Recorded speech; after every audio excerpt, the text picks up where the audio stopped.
O que vemos é real quando nossos olhos estão abertos, ou o que vemos quando fechamos os olhos, na nossa mente, é mais realidade do que aquilo que é real. A maioria de nós simplesmente presume que olha ao redor e vê uma mesa, livros, cadeiras, pessoas e por aí vai, e que está vendo a realidade como ela é na maior parte do tempo, não o tempo todo. Alguém pode te mostrar uma ilusão de óptica e te enganar, mas na maior parte do tempo a nossa sensação é, sim, sabe, para todos os efeitos práticos, eu estou vendo a verdade, e sabe, quando eu vejo a lua está lá. Isso porque existe mesmo uma lua e ela está lá. Você pode olhar, e se eu não estiver olhando e você vir a lua, nós podemos ver que a lua está lá, mesmo que eu não esteja olhando. Ela está sempre lá. É assim que a gente costuma pensar sobre as coisas, e existem argumentos evolutivos usados para defender esse ponto de vista. Em certo sentido, a evolução diz que nós evoluímos para sermos aptos, para sobrevivermos tempo suficiente para nos reproduzir, e com certeza ver a verdade nos tornaria mais aptos. Por isso, muitos dos meus colegas, por exemplo, e também a pessoa comum, diriam: sim, nós evoluímos para ver a realidade como ela é. Eu vejo mesas e cadeiras porque existem mesas e cadeiras, e é simples assim. Ou seja, o mundo físico é a realidade que realmente existe. Essa é a visão padrão. Ela pode ficar um pouco mais sofisticada, sabe? Quando alguém diz, bom, tudo bem, nesse tipo especial de situação, com esse tipo de luz, você pode ser enganado. Nós podemos criar esses efeitos visuais em você e você pode ter ilusões. Mas, na maior parte do tempo, as pessoas diriam que você vê a verdade. E é isso que eu questiono. Mas isso é a verdade?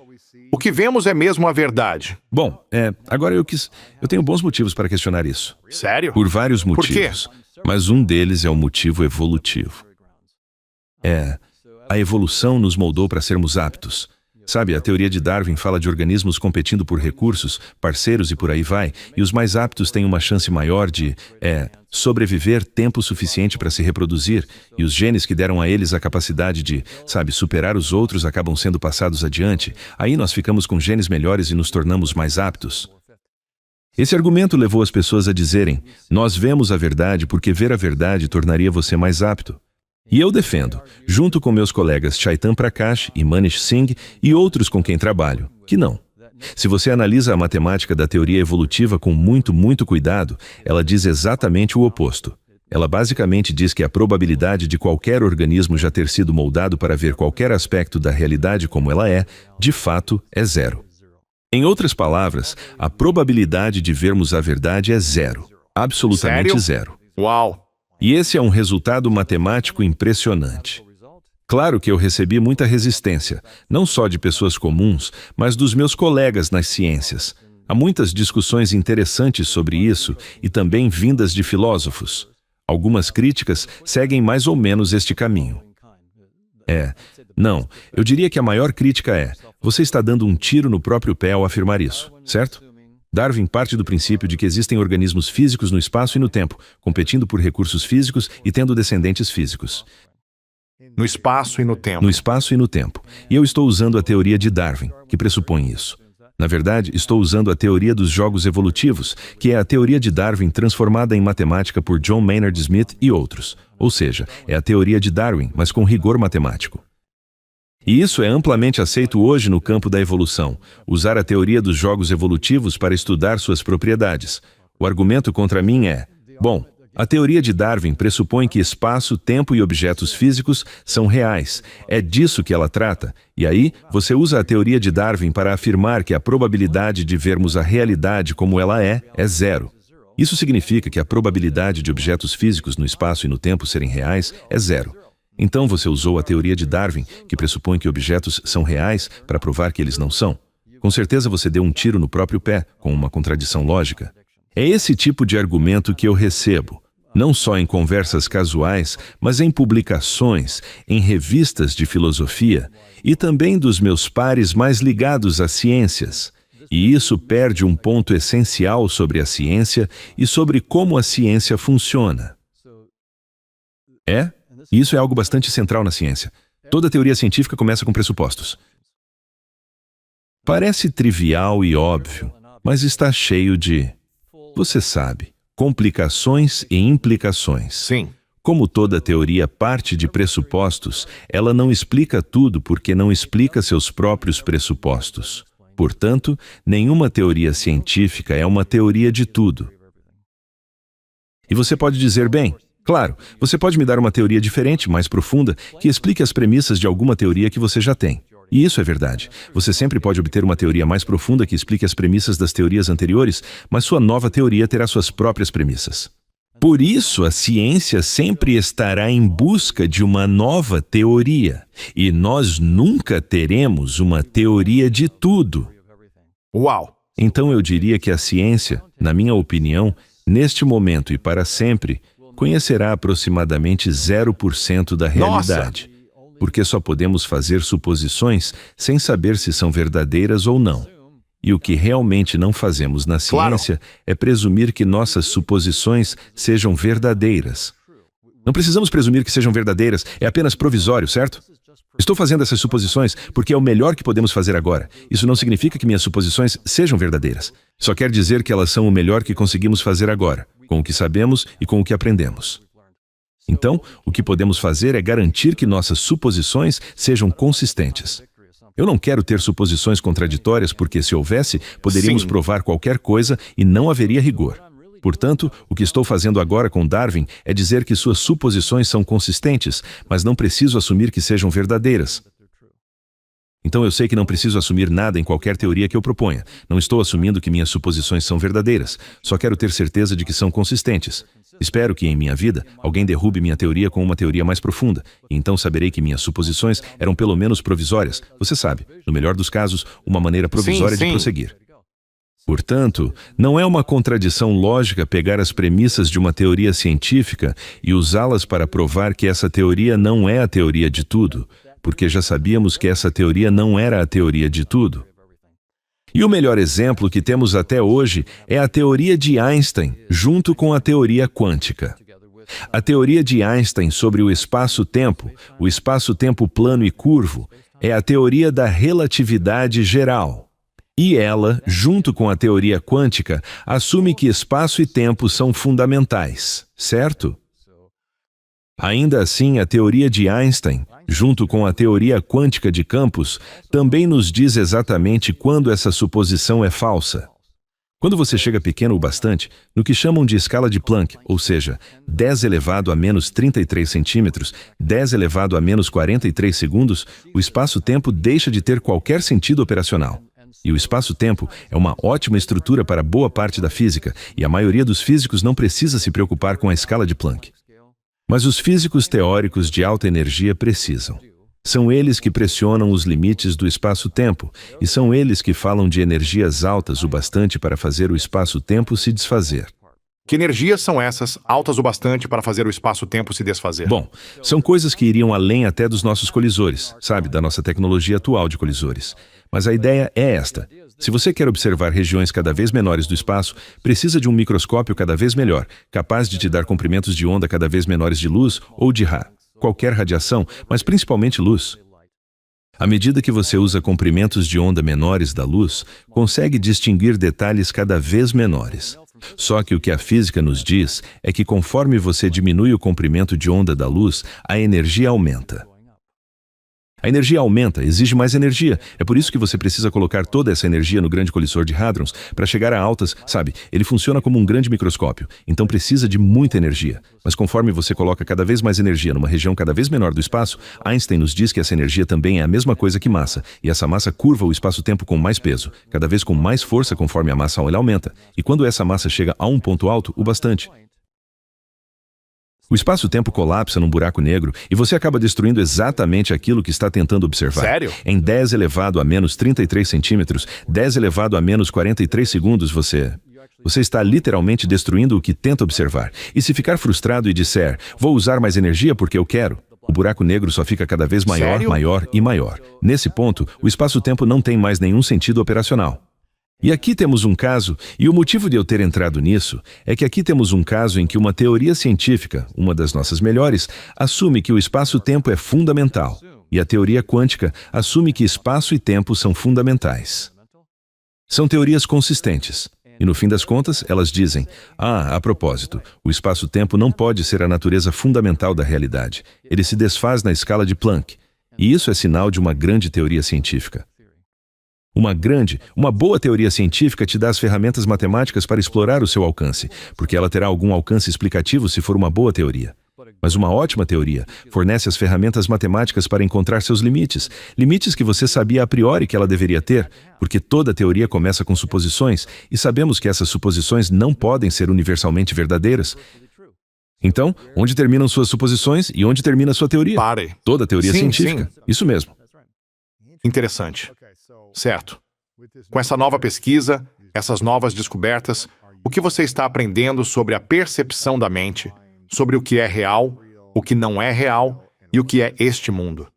Bom, isso levanta a pergunta: se o espaço-tempo não é fundamental, e é isso que estamos vendo, eu vejo objetos no espaço e no tempo, logo isso não é a realidade final. O que é isso então? O que é essa coisa que estou vendo e como passamos para o próximo nível de descrição científica? E devo dizer, vou contar o que eu estou fazendo, mas só para mencionar rapidamente, os físicos teóricos de alta energia já chegaram lá. Muitos deles agora estão saindo do espaço-tempo e dizendo: vamos fazer física inteiramente fora do espaço-tempo e inteiramente fora da teoria quântica. Ou seja, você abandona o espaço-tempo, abandona a teoria quântica, a unitariedade da teoria quântica, e eles estão encontrando coisas. O Conselho Europeu de Pesquisa, o ERC, tem agora uma iniciativa de 10 milhões de euros, e há muitos físicos teóricos de alta energia e matemáticos encontrando o que chamam de geometrias positivas fora do espaço-tempo. Ou seja, existem novas estruturas matemáticas que codificam propriedades das interações de partículas dentro do espaço-tempo de forma linda. E precisa. Sério? E eles estão... Isso é muito empolgante. Isso só existe desde mais ou menos 2013, quando de fato passamos a ter essas geometrias positivas. Faz, 13, 14 anos que temos esse novo horizonte e ele está ganhando força. Os físicos teóricos de alta energia já estão lá. Eu estou olhando para isso do ponto de vista da ciência cognitiva, da neurociência cognitiva e da teoria evolutiva. Estamos perguntando, do nosso ponto de vista, como deveríamos pensar. Se não evoluímos para ver a verdade, o que a teoria de Darwin diria que nós evoluímos para fazer? E a forma como eu penso nisso intuitivamente, podemos entrar na matemática, mas intuitivamente, a ideia é que o que evoluímos foi mais parecido com um visor, um óculos de realidade virtual, para jogar o jogo da vida. A ideia seria esta: suponha que você está tentando jogar, algum tipo de videogame. Eu gosto do Grand Theft Auto, muita gente ainda joga, então vamos usar Grand Theft Auto, GTA. Quando você joga, vê carros em estradas virtuais, prédios e por aí vai, e vê um volante e usa aquele visor, aquele óculos de realidade virtual para navegar pelo jogo e tentar vencer os outros jogadores. Mas você não está vendo a realidade, que nesse exemplo seria algum supercomputador em algum lugar, com todo tipo de bits rodando, milhões de bits por segundo num padrão preciso, sendo enviados por canais dentro do computador e processados. Ok, e você está jogando... Sim, essa seria a realidade. Tudo que eu vejo é esse visor. Eu não vejo o computador. Em princípio, você poderia jogar alternando bits, mexendo nesses bits no computador do jeito certo, porque é isso que está acontecendo de verdade, mas boa sorte. A pessoa que não vê essa realidade do computador e só vê o volantezinho falso e os carros falsos vai derrotar você. Temos aqui um caso em que conhecer a verdade não vai ajudar você a vencer no jogo. Na verdade, vai te deixar mais lento. A ideia é essa. Sim, Darwin estava certo. É a sobrevivência da aptidão. A evolução está moldando você para ter os sistemas sensoriais mais aptos, e esses sistemas sensoriais são projetados para esconder a verdade e te dar apenas uma interface de usuário que permita jogar o jogo da vida. Você está jogando o jogo da vida com um visor. De novo, isso é... Agora, eu não quero dizer que Darwin é a palavra final, certo? Não estou dizendo isso de jeito nenhum. É o melhor que temos agora, e por isso estou falando dele. É uma teoria maravilhosa, eu a uso, e ela é poderosa. Eu espero que a gente a supere, e muito em breve. Mas neste momento, a teoria de Darwin diz que isso é só um jogo e que é um visor criado para ajudar você a jogar bem. Então, segundo essa teoria, basicamente estamos apenas assistindo através de um visor? Isso mesmo. Ou seja, não estamos de fato na realidade deste mundo. Estamos assistindo à realidade deste mundo por meio de um dispositivo. Sim. Você efetivamente, seja lá o que você for, você não é um corpo físico no espaço e no tempo. Isso não é quem você é. Aqui Sério? está você, uma pessoa de 90, 130 quilos, seja o que for, 1,80 m e tantos, ou 1,50 m e tantos, e a maioria de nós pensa, isso sou eu. E eu estou dizendo, não, isso é só o seu avatar em um visor específico. E você não está preso a esse avatar, você não se resume a isso. Talvez ache que é o seu avatar, e eu entendo. Eu mesmo me identifico facilmente com o meu avatar, mas é só um avatar, e é um visor que você pode tirar, e todos nós tiramos. Com essa informação, como alguém tira o visor de realidade virtual do jogo que está jogando neste mundo para melhorar sua experiência, melhorar sua vida e ter uma experiência melhor, mais significativa, mais rica e mais plena? Bom, claro, todos nós acabamos tirando esse visor mesmo quando não queremos. Certo, todos nós vamos enfrentar isso uma hora, mas podemos tirá-lo agora. Existem várias práticas meditativas, por exemplo, em que você consegue perceber que não é o visor, que você está apenas olhando através dele e consegue ver a si mesmo se identificando com esse visor, do qual você pode se afastar. Eu passo tempo meditando e basicamente deixando os pensamentos irem embora. Literalmente, se você se faz a pergunta, qual será o meu próximo pensamento? E espera em silêncio, esse espaço em que você não tem nenhum pensamento é, eu acho, a indicação mais profunda que posso dar de quem você realmente é.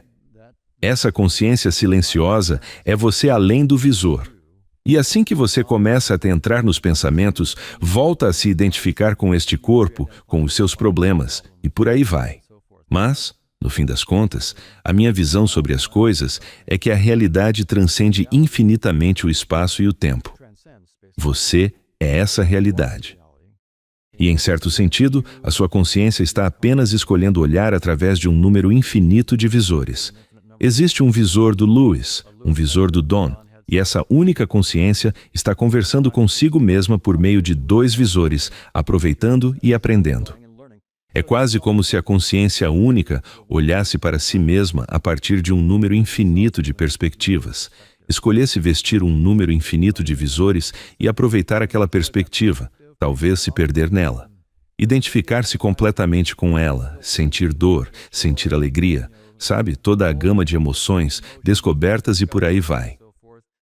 Mergulhe completamente na experiência e aos poucos acorde percebendo, era só um visor e quanta coisa eu aprendi com essa perspectiva. E agora é hora há uma infinidade de outros visores para experimentar. Uau!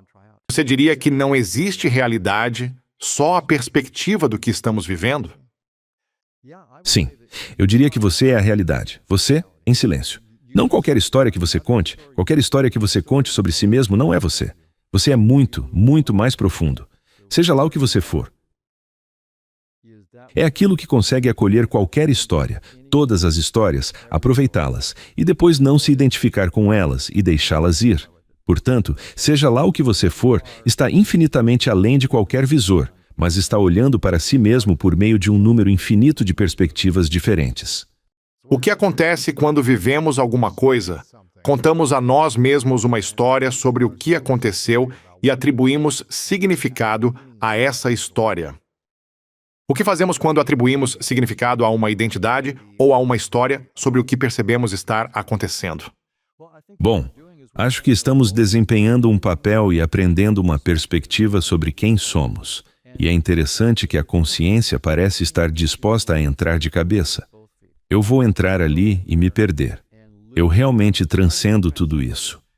Mas para entender de verdade essa perspectiva, eu vou ser uma criança de 5 anos numa caixa de areia e vou me deixar desmoronar completamente quando outra pessoa roubar a minha pazinha na caixa de areia.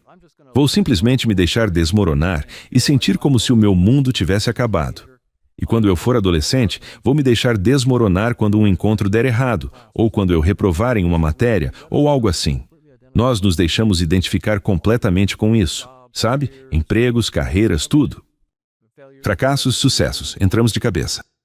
E no fim da vida, você olha para trás e pensa, uau, que jornada! Fico feliz por ter vivido isso, mas isso não sou eu. Eu transcendo isso, e agora é hora de tirar o visor. Quando estamos nesse estado, ficamos muito hipervigilantes. Ficamos muito hipervigilantes com o que as pessoas pensam de mim. Elas gostam de mim? Estão satisfeitas comigo? Quando fazemos isso constantemente, em todos os nossos relacionamentos, o tempo todo, perdemos a conexão com o nosso mundo interno.